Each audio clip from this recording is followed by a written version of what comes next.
Bismillah ar-Rahman ar-Rahim. On 7 April, we celebrate World Health Day under the theme Building a Fairer, Healthier World.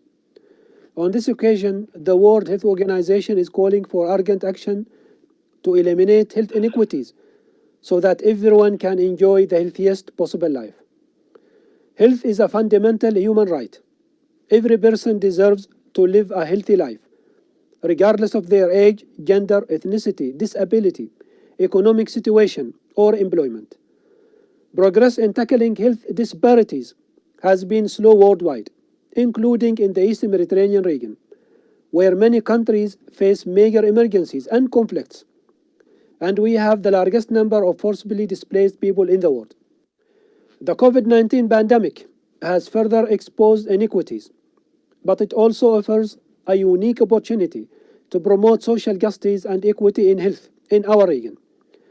WHO is working hard with our member states and partners to make sure that no one is put at extra risk of infection because of their circumstances, and that treatment and vaccines are available to those who need them most. We are also working to tackle the root causes of inequity.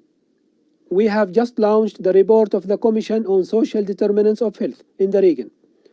This provides detailed analysis of inequities among and within countries of the region and recommends fairer policies and actions to achieve health equity.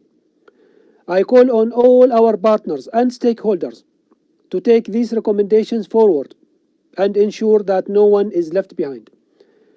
WHO's vision for the region, Vision 2023, calls for health for all by all, so that everyone can enjoy health and well-being.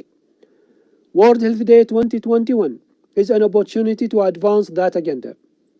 Let us work together to build a fairer and healthier world. Wassalamu alaikum wa rahmatullahi wa barakatuh.